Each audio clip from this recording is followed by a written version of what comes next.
Hey, it's Jack, and this video is called How to Get Closure. In this video, I'm going to give you 3 simple steps that will help you get closure if you have ended a relationship or are ending a relationship, and they'll also help you with anything else that you know that you need to let go of in your life if it has an emotional component to it. And if you're watching this video, it most likely does. So stay with me. I think I'm going to be able to help you. I know that getting closure can be really difficult at times, and it can take a long time. So right off the bat, before I even get into the 3 steps, I want to say to you, let's not have your inner critic come in the back door. Meaning, you don't actually know how long it's going to take for you to get closure.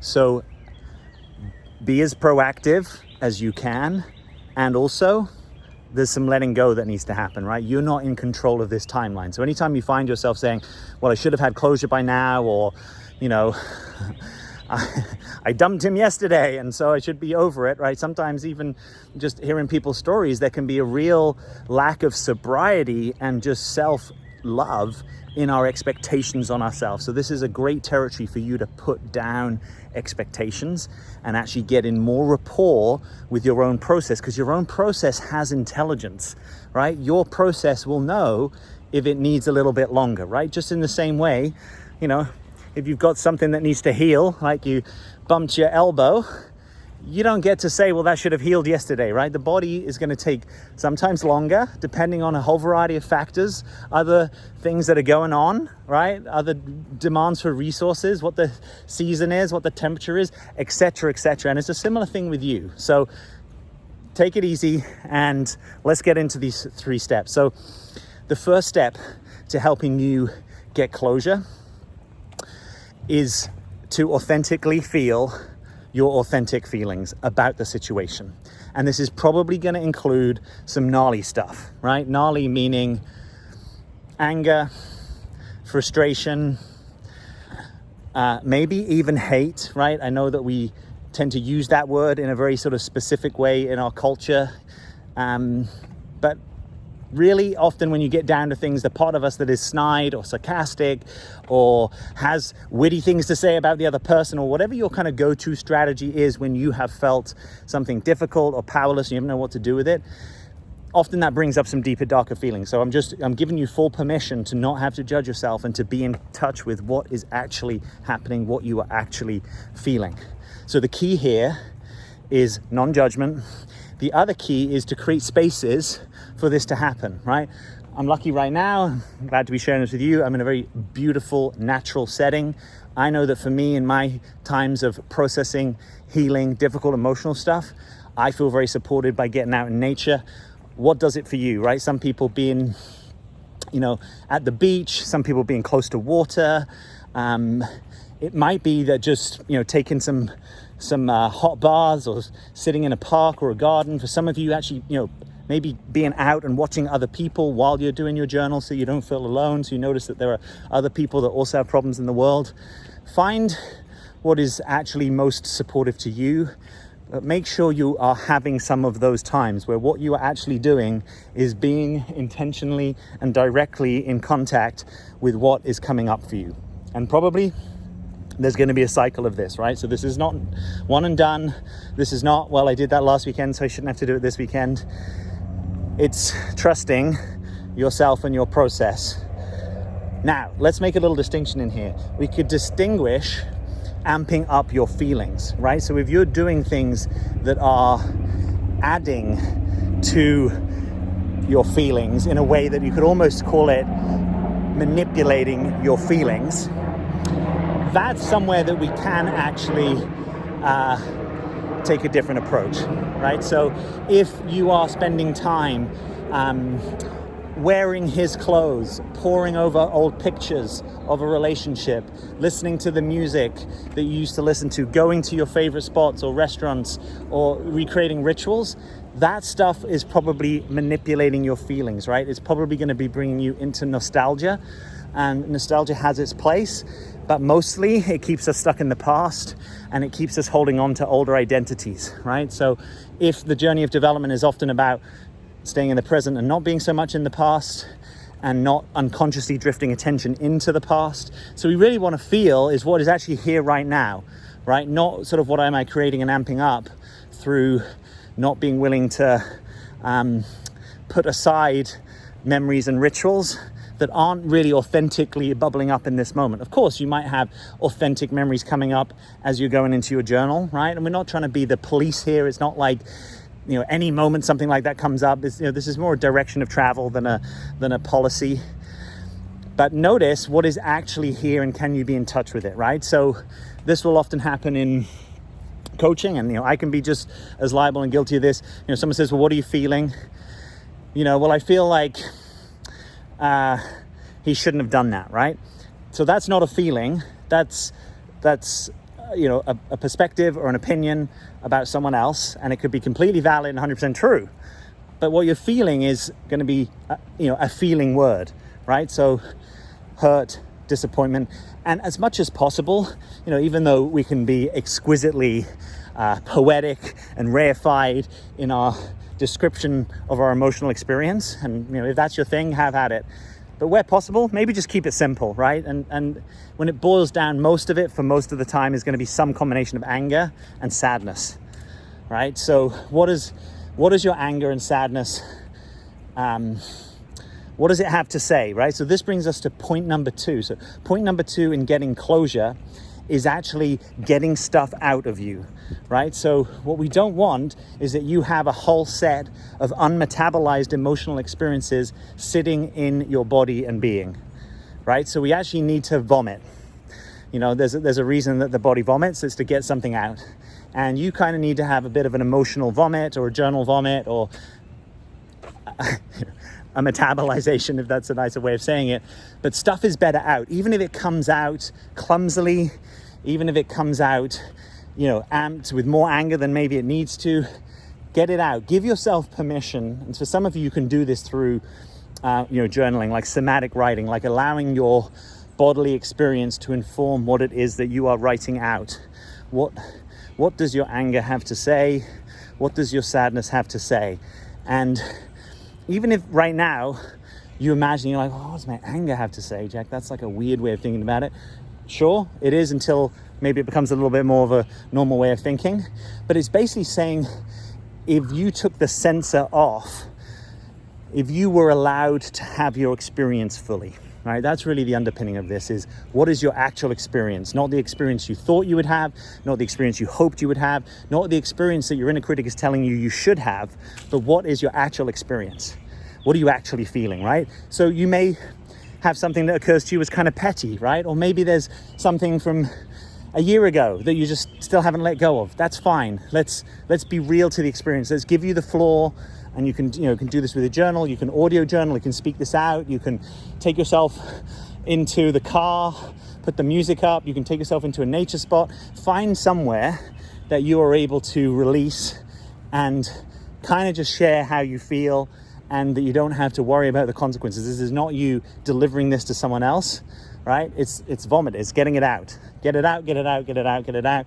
And do that as much as you need to, so that you're not holding on to things. And this may come in rounds. It may be that you did a bunch of this and then you were good for a bit, and then you noticed, wow, I'm still kind of fantasizing and looping on a certain thing, so it's not fully digested.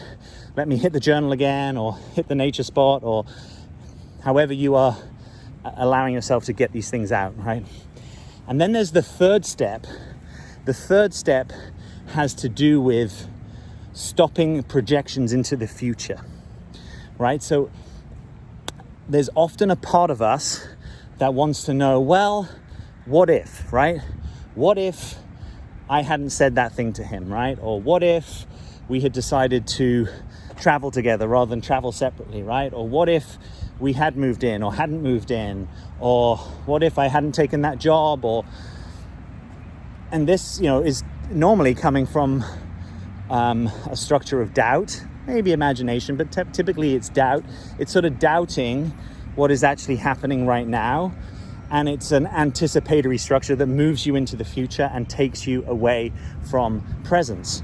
So what we really want for you is the ability to stop any idea of an alternative future, right? To actually accept, even if it's difficult, that this is the path that we've gone down, right? For better or for worse, this is where we are.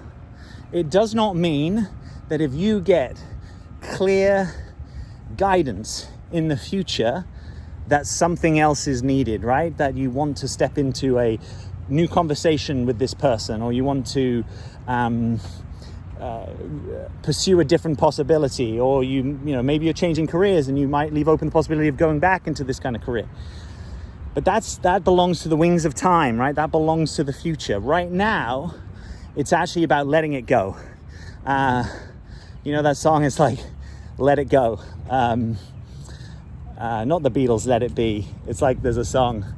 I can't think of it in this moment what it's called. But the essence of this is actually just letting go. And one of the hardest things to let go of is an imagined future, right? Particularly, perhaps there were futures that you imagined in this relationship, right? Things that you thought you were going to do, you were going to become, and now that's actually not the case. And you can torment yourself by going over and over. You know, what if I just, maybe he didn't have the opportunity to tell me that he really wanted to be with me, right? Or maybe he felt like I was too clingy. Or maybe that time when he had that really difficult experience, I could have been there more for him. And the fact that I wasn't, it actually can lead you to a strange form of self-aggrandizement, right? It actually makes you overly responsible for things that aren't necessarily your responsibility, right? So you're now going to overanalyze all the little chess moves that you made and think that maybe just one of them was wrong, right? Or maybe there were a couple of them that were wrong. And maybe what you've actually got to realize is, if life wanted this for you now, it could be arranged, right? That's not to say that, we don't have personal responsibility for some of our actions. It's just to say, if this isn't substantively being supported now, either because he's not into it, or you're not into it, or neither are into it enough, or it's not working enough, or whatever the story is, there's a limit to how far you can go with that. And much better actually to put it down and to see, okay, maybe there's another cycle where something's supported, right? Maybe I was planting my crops too late this summer, and actually I've just got to wait, and then I can give it another go in spring, right? And quite often you'll find that if you fully let something go, you actually don't care so much when it comes around to spring, right? Meaning you thought it might be the thing that you still were curious and wanted, and it's actually not, because you have let it go fully and you are able to move on. Anytime you find yourself having to make sort of super accommodations for him, right? As sort of as if he doesn't really know his own heart and mind, right? So like, well, maybe he didn't have that opportunity, or maybe I pushed back too much on this or that. You tend to miss the bigger picture, right? The bigger picture is this connection isn't actually moving forward. It's dissolving, it's shifting, it's changing, it's being let go of. And the sooner that you can actually get with that program, doesn't mean you're not going to have lots of feelings about it, and that might be a really hard path of feeling it. And it might go on for a long time, and you might wish it were different. You get to wish it were different, but we also want to be in the reality of what is happening and unfolding. And I've just seen time and again, I have my own experience of this as well, you can lose a lot of life force and energy to sort of imagining, well, what if just this one thing were different? What if just this one thing were different? What about if I go and sit down with him now and I say this thing, right? Or I give him a little bit more of this kind of space. You could do it till the cows come home, right? These sort of fantastical micro adjustments, when actually the big picture is a little clearer. And the sooner that you can get with that, which often means trusting yourself, right? Because the more logical part of your brain is going to be prone to a defense called rationalization. And hey, I know this because my Enneagram type, this is one of our main defense structures. So again, none of this is coming from judgment, just saying, rationalizations aren't the real game, right? Rationalizations are ways that the ego manages information to ourselves to either have a self-serving bias, or to make us just to feel better about ourselves, or to stop us feeling things, right? When you rationalize, you say, well, actually, that wasn't so disappointing anyway, right? Because of this, and this. And it's to avoid having to feel disappointment, right? Or to avoid having to feel rejection. So I'd much rather, if possible, you could put some of that down, cut to the chase with the experience more directly, and then it actually promotes healing, right? It's a similar thing. If I have a wound the quickest path to healing is not to pretend that I don't have a wound and just carry on.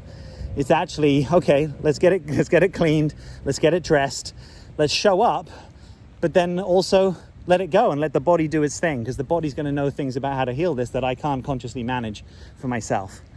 So step one, authentically feel the feels and set up specific times to do that, and then also have specific times where you don't, where you get back onto your life.